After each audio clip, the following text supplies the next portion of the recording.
오늘의 하늘 말씀은 제1성서의 창세기와 제2성서의 사도행전입니다. 먼저 창세기 말씀을 읽겠습니다. 한 처음에 하느님께서 하늘과 땅을 지어내셨다.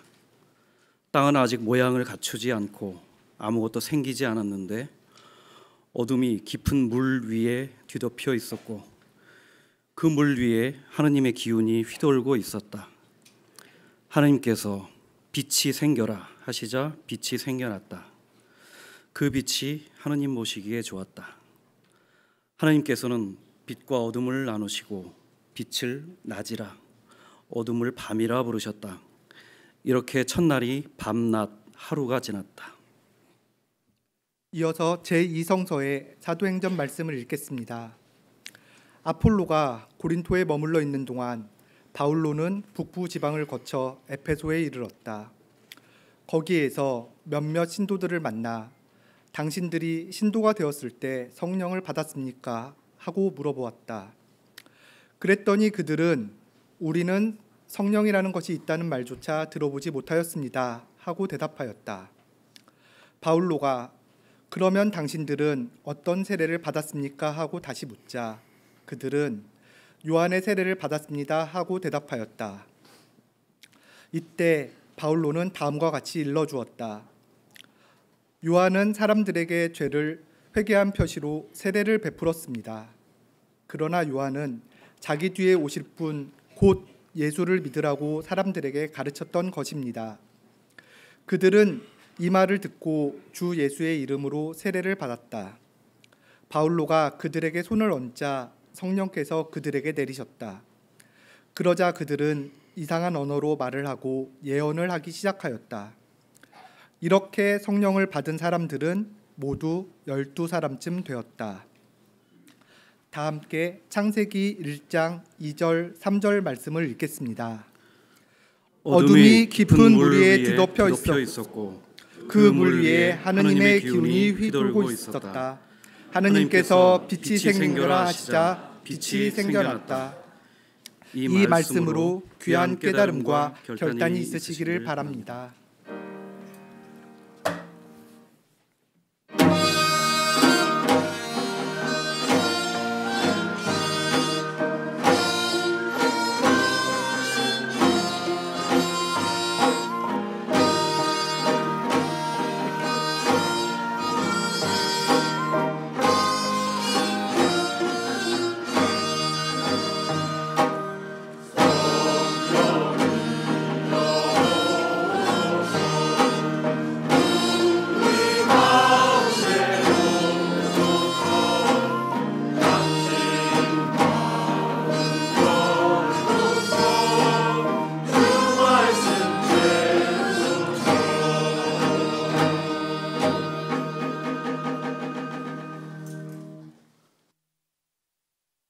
복음서의 말씀을 듣겠습니다.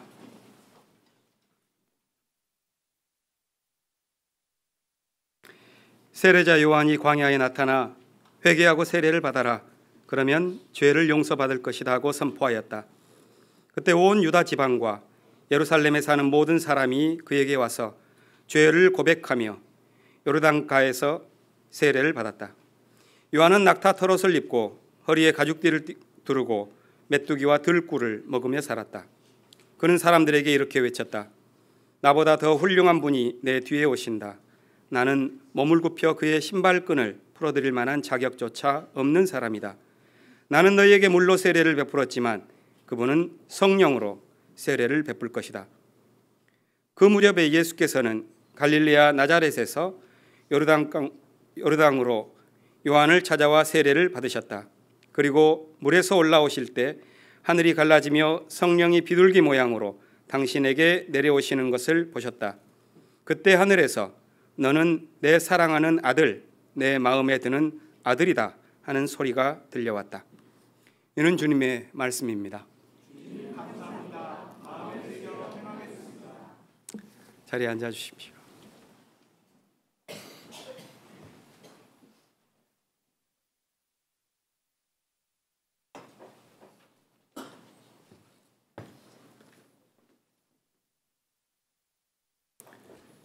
새해 첫 주를 온 교우들이 함께 모여서 예배를 드리게 되어서 기쁩니다. 금년을 60간지에 맞춰서 부르면 무술년이라고 한다죠. 개해인데 사람들이 황금개해라고 그렇게 불러요. 근데 무슨 황금개가 어디 있겠어요? 부자들이 황금으로 거북이를 만들고 돼지를 만들어서 금고에 보관한다는 이야기는 들어봤어도 황금개를 만들어서 보관한다는 얘기는 못 들어봤습니다. 그러니까 황금개는 그냥 듣기 좋은 소리고 그 뜻을 생각해 본다면 누런개, 누렁이 이렇게 보는 것이 좋겠습니다. 개가 황금으로 되어 있으면 죽은 거니까 그것보다는 서민들에게 친숙한 누렁이처럼 소박한 삶을 사는 사람들이 대접받는 세상, 그게 황금 세상이죠. 한 해가 되었는데 어떤 분들에게는 작년에 새 예배 드렸는데 벌써 또 드린가 이렇게 느낌을 가진 분도 계실 거고, 금년이 첫 해인 우리 황주혁 군도 있습니다. 어떤 분들에게는 한 해가 너무 빠르게 가고 어떤 분들에게는 너무 느립니다. 아마 여기 앉아있는 나이가 어린 친구들은 한 해가 아주 느리게 갈 거예요. 그래서 연세 드신 분들이 생각할 때는 조금 야속한 마음을 품고 있을지 모릅니다. 태양아, 좀 빠르게 지나갈 수 없니? 지구야, 조금 더 빠르게 날자. 이럴지 모릅니다. 그러면 아마 지구의 이야기를 내가 이제 좀 하겠습니다. 지구는 그런 이야기를 들으면 내가 굉장히 열심히 살고 있거든, 나 좀 이해해 줄래? 이런 말을 할 것 같아요. 지구가 아주 빠르게 가고 있다는 것을 제가 찾아보면서 알 수 있었습니다. 지구가 태양 주위를 도는데 그 속도가 1초에 30km를 달립니다. 그러니까 이 속도면은요, 미국까지는 2분이면 갑니다. 달나라까지는 4시간이면 갑니다. 이렇게 1년을 휙 돌면은 그 거리가 거의 10억 킬로미터에 가깝다고 그럽니다. 지구의 입장에서 보면 이게 야속할까요? 안 야속할까요? 한 바퀴를 10억 킬로미터를 돌아서 제자리에 되돌아왔다 생각했는데 자기 자리에 돌아왔냐 하면은 그 자리는 없는 겁니다. 우리는 봄, 여름, 가을, 겨울이 지나면 1월이 오면 또 한 해가 반복되는구나 이렇게 생각하지만 지구는 한 바퀴를 삥 돌아가지고 오면은 그 자리가 아니에요. 왜 그러냐면 지구가 돌고 있는 태양 자체가 더 빠른 속도로 우리의 은하계를 돌고 있기 때문에 그렇습니다. 태양은, 우리가 있는 태양계는 지구보다 7배 이상 빠른 속도로 우리 은하계의 중심을 돕니다. 한 바퀴를 도는데 무려 2억 년이 걸린다고 그러네요. 엄청난 거리죠. 우리가 사는 이 태양계, 그게 돌고 있는 이 은하계, 그게 얼마나 큰가요?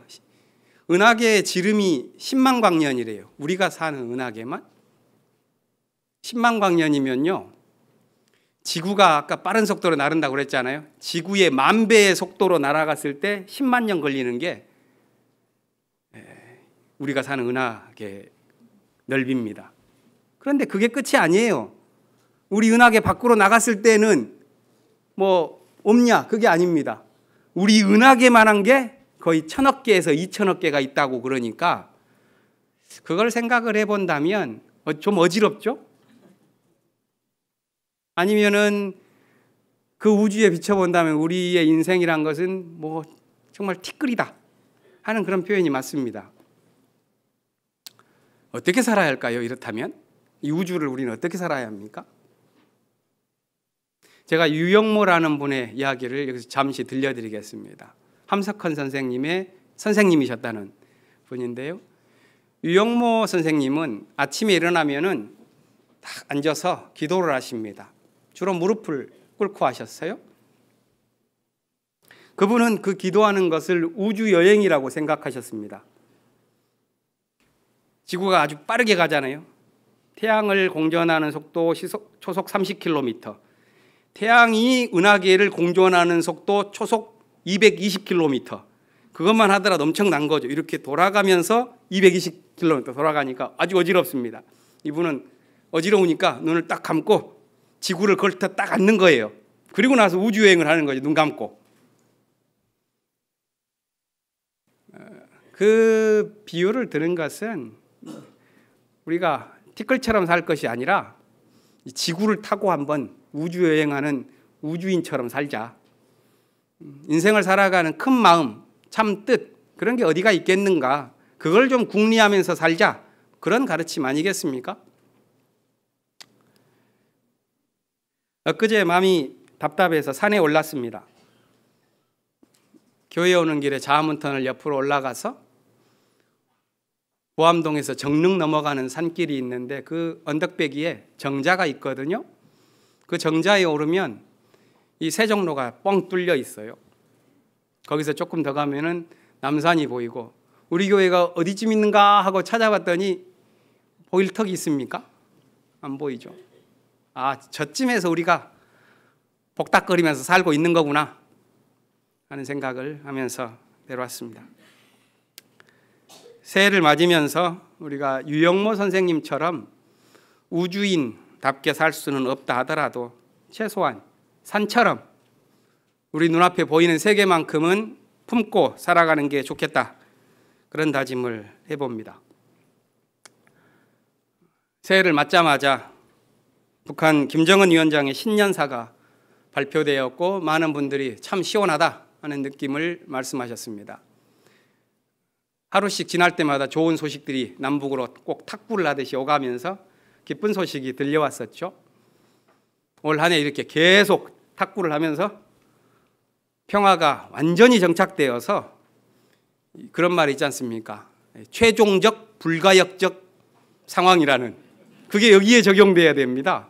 최종적 불가역적 평화가 올해에는 만들어질 수 있다면 참 좋겠다.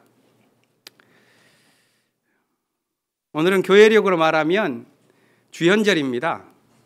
주연절은 예수님께서 우리에게 나타나셨다, 우리 가운데 탄생하셨다 하는 말입니다. 유럽을 중심으로 한 가톨릭 교회는 성탄절을 12월 25일로 삼지만 동방의 정교회는 성탄절을 1월 6일로 삼습니다. 그렇기 때문에 개신교회는 서방교회 가톨릭을 따라서는 성탄절을 보내고 동방교회의 성탄절을 우리의 주연절로 삼습니다. 주연절이라는 것은 주님께서 나타나셨다? 그렇다면 주님께서 이 세상에 등장하셨다는 말이고, 그렇다면 그리스도가 이 세상에 탄생했다는 말이에요. 같은 말입니다. 이게 다. 예수님이 이 땅에 나타났다, 그리스도께서 우리 가운데 오셨다, 이게 무슨 의미겠는가? 어떤 신앙 공동체는 이렇게 고백했죠. 아, 그분은 별을 따라온 동방박사가 와가지고 예물을 드릴 만큼 귀한 탄생을 하신 분이다, 이렇게 말한 사람도 있었고요. 어떤 공동체에서는 아니다, 그분은 방이 없어서 말구유에서 태어날 만큼 비천한 탄생을 하셨다, 이렇게 보는 사람도 있습니다. 성경에는 또 다른 이야기도 있습니다. 그런데 그래서 어쨌다는 거예요? 그것이 도대체 무슨 의미가 있냐 이겁니다. 그 이야기든 이 땅에 예수께서 오셨다 하는 이야기를 남들이 해준 이야기이고, 중요한 것은 우리들 이야기, 우리 가운데, 우리 공동체 안에, 우리가 사는 이 역사 안에 그리스도가 어디 계신가? 이것이 주연절에 우리가 생각해 볼 주제겠죠. 이런 물음을 안고 오늘 성경 본문으로 한번 들어가 보겠습니다. 오늘 마가복음 본문과 비슷한 내용을 담은 요한복음 본문을 3주 전에 이미 살펴봤기 때문에 오늘은 요점만 살피고 지나가겠습니다. 복음서는 먼저 세례자 요한이 등장하지요. 그가 광야에서 회개해라, 세례를 받아라. 그러면 용서를 받을 것이다. 이렇게 말하자 온 유다와 예루살렘에서 사람들이 구름대처럼 몰려와서 세례를 받습니다. 그런데 요한은 그에게 이렇게 말하죠. 나보다 더 훌륭한 분은 사실 내 뒤에 오신다. 나는 몸을 굽혀서 그의 신발끈을 풀어드릴 만한 자격도 없는 사람이다. 나는 물로 세례를 주었지만 그분은 성령으로 세례를 주실 것이다. 요한의 말대로 곧이어 예수님께서 나사렛 자기 동네에서 요단강을 찾아와서 세례를 받습니다. 그러자 하늘이 갈라지고 성령이 비둘기처럼 내려오는 것을 그분이 보았다고 합니다. 하늘에서는 이런 음성도 들렸다죠.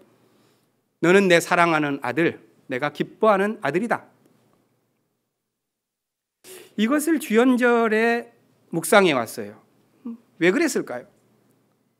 주연절의 묵상의 그 주제, 그것은 저는 마지막 절 11절에 있다고 봅니다. 너는 내 사랑하는 아들, 내가 너를 기뻐한다. 이 하늘의 음성이 들린 거죠. 이 말씀은 하나님께서 사랑하는 아들이 이 세상에서 비로소 탄생했다는 겁니다. 그 하나님의 감격을 표현한 거예요. 그죠? 이 세상에 하나님의 자녀가 나타나는 것을 기뻐하는 날, 그게 주연절입니다. 사도행전 본문은 바울이 3차 전도 여행하던 중에 에베소에서 생긴 일입니다. 바울이 신도들을 만나서 이렇게 묻습니다. 당신들이 신도가 되었을 때 성령을 받았습니까? 이런 물음을 하니까 그들이 다소 어이없는 대답을 하고 말았어요. 우리는 성령이 있다는 말조차 들어본 적이 없습니다. 이런 상황이 발생한 데에는 이유가 있습니다. 원래 에베소 교회는 아폴로라고 하는 분이 와서 가르쳤습니다. 이 아폴로라고 하는 사람은 당시의 학문 중심지였던 이집트의 알렉산드리아에서 태어난 사람입니다. 그런 성경에 능통하고 말주변이 좋았다고 오늘 본문 바로 앞에 나와 있습니다. 그의 가르침은 특이했어요. 어떤 경로를 통해서 그가 배웠는지는 모르지만 예수를 알고 있었습니다. 그런데 그는 요한의 세례만 아는 사람이었다. 이렇게 오늘 본문이 말을 하죠. 그렇기 때문에 그에게 배운 사람들은 무슨 세례를 받았느냐? 이 바울의 물음에 대해서 죄를 회개하는 사람들에게 베푸는 요한의 세례를 우리는 받았습니다.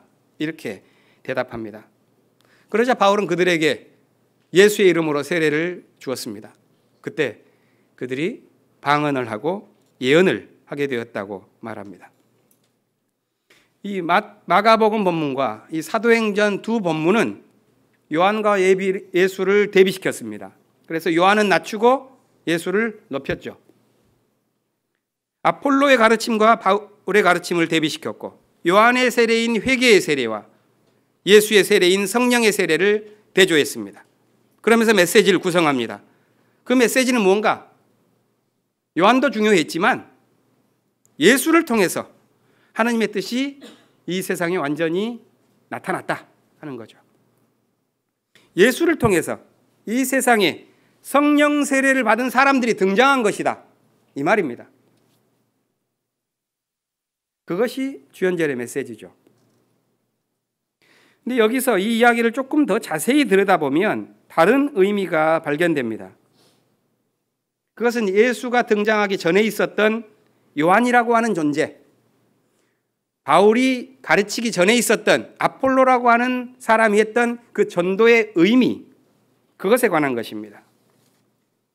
우리가 그 의미를 파악하고자 하는 까닭은 보다 역사적인 감각을 갖고서 우리가 살아가는 이 세계, 또 신앙의 내면 세계를 들여다보기 위해서입니다.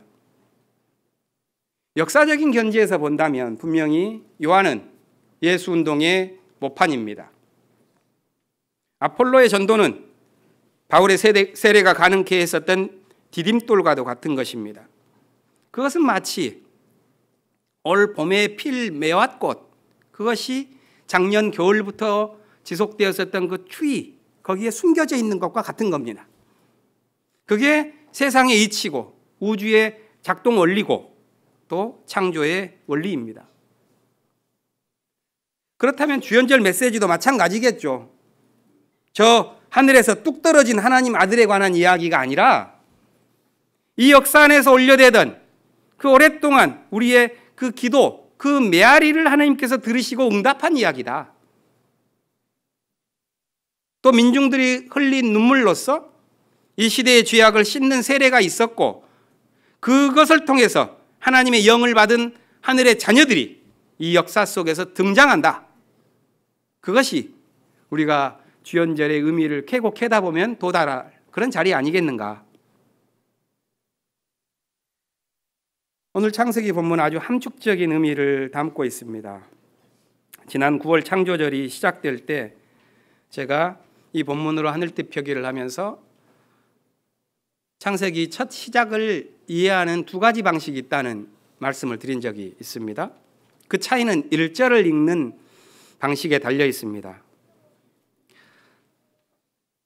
첫 번째 방식은 공동번역에 나온 대로 그대로 읽는 거예요. 오늘 우리가 읽었었던 대로 한 처음에 하느님께서 엘로힘께서 하늘과 땅을 창조하셨다. 이렇게 읽는 겁니다. 대부분의 성경이 이렇게 읽습니다. 이렇게 읽으면 그럼 하나님이 어디에서 세상을 창조한 것이지? 기독교 교리는 무로부터 창조한 거지. 하나님은 위대하시니까 옛날에는 하나님 혼자 계셨다가 무로부터 창조한 거야.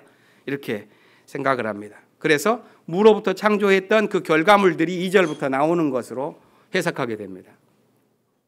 그런데 이렇게 읽지 않고 다르게 읽는 방법을 저는 권했습니다. 두 번째 방법입니다. 그것은 1절과 2절을 이어서 읽는 겁니다. 1절을 이렇게 읽는 거죠.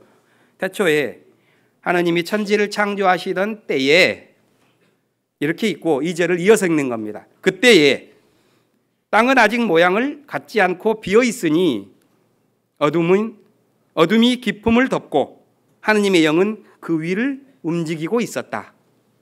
이렇게 읽는 겁니다.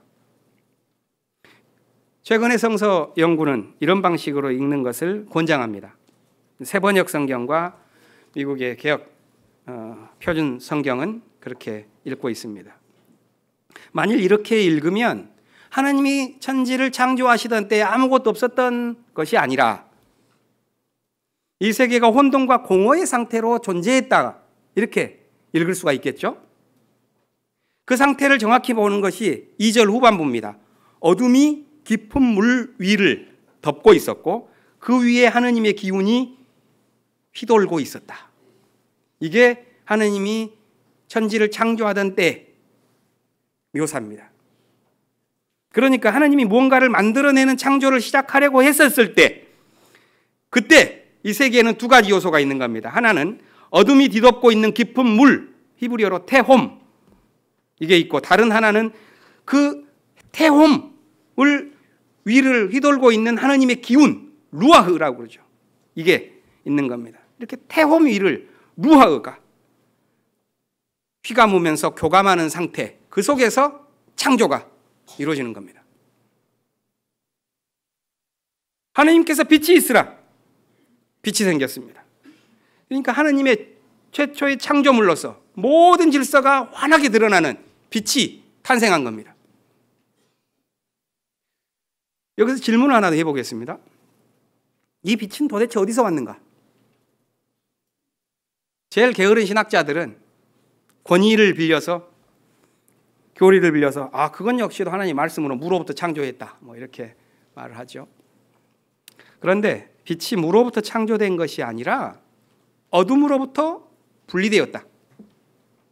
빛은 차라리 어둠의 안에 있었던 어떤 요소이거나 어둠이 뭔가 만들어내려고 했었던 그 잠재태다. 이렇게 보기를 권장하는 신학자도 있습니다. 중세에서 근대로 넘어올 때 큰 사상적인 디딤돌을 주었던 신학자이자 철학자가 니콜라스 쿠자라는 사람입니다. 그는 하나님의 빛에 대해서 이런 표현을 한 바가 있습니다. 우리가 결코 범접할 수 없는 것으로 경비하는 빛은 단지 어둠에 반대되는 빛이 아니다. 우리가 경배하는 빛은 자신 안에서 어둠마저도 무한히 빛나게 하는 그런 빛이다. 알쏭달쏭하죠? 이해할 듯 말듯 한 말이지만 아마 그것이 말하고자 하는 바는 이런 걸 겁니다. 빛이 어둠과 반대일 뿐이라는 것보다도 빛은 어둠을 품고 존재한다. 더 나아가서 빛은 어둠 속에서 꿈틀거리다 어둠을 뚫고 나온다. 뭐 이런 말이겠습니다. 우리가 어둠에 있을 때 간절히 바랬었던 그 빛, 그건 어디 있는가? 우리가 혼돈 속에서 괴로워할 때 우리가 갈구하는 질서, 그건 어떻게 태동하는가? 모두 진통을 잃고 나오는 것이지, 그 진통을 뚫고 나오는 것이지, 어디에서 누가 거저 떡 던져주는 법 있습니까? 제가 학생 시절에 기도만 하면 다 된다고 그래가지고 공부도 안 하면서 하나님 나 이번 시험 잘 보게 해주십시오 해가지고 그 기도가 이루어진 적이 한 번도 없어요. 기도한다고 떡 떨어지는 게 아닙니다. 안에서 열심히 공부해야지 이러고 가는 거거든요.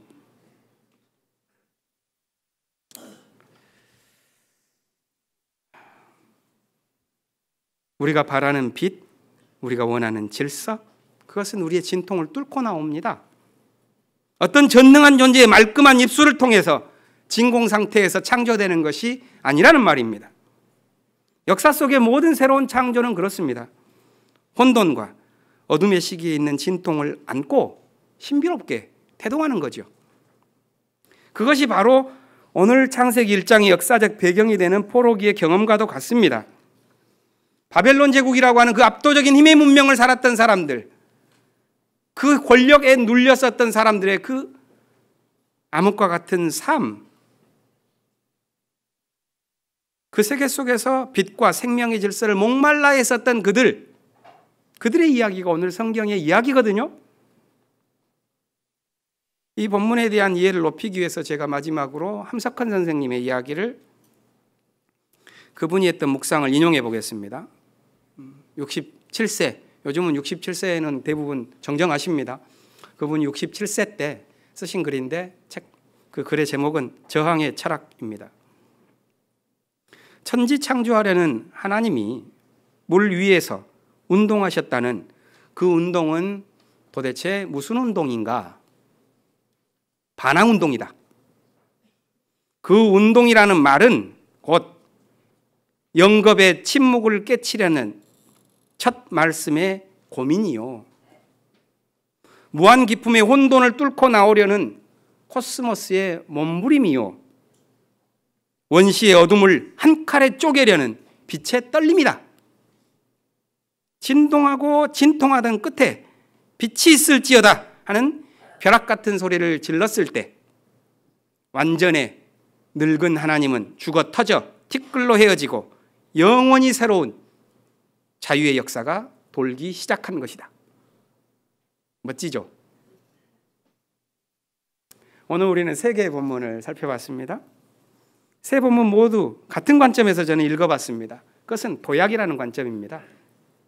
요한에서 예수로, 아폴로에서 바울로, 어둠에서 빛으로. 모든 도약에는 발판이 필요합니다. 창조가 아직 이루어지기 전의 상태는 혼돈과 공허의 상태이기 때문에 뭐라고 콕 집어서 말씀을 드릴 수는 없습니다만, 그렇지만 거기에 뭔가 빛을 머금고 있는 기품이 있다. 하나님의 숨결이 감긴 그 어둠 밑에는 무언가 암시하는 움직임이 있다. 생명을 피워내려는 고투가 있고 미래의 잠재성이 거기에 있다. 바로 그것이 생명의 모판이요, 디딤돌이다. 바로 그 모판에 하나님의 말씀이 울리는 것이요, 빛이 있어라. 그러니까 하나님이 세계를 창조했다는 말씀의 뜻은 텅 빈 진공 상태에서 뭔가 새롭게 만들어내는 마술을 보였다는 말이 아닙니다.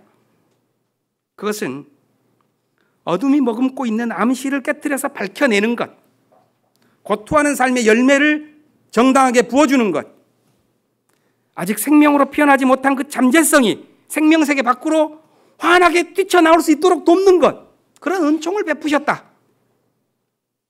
이렇게 이해하는 게 좋겠죠. 빛이 있어라. 이 말씀이 우주에 퍼지면 창조의 말씀이 됩니다.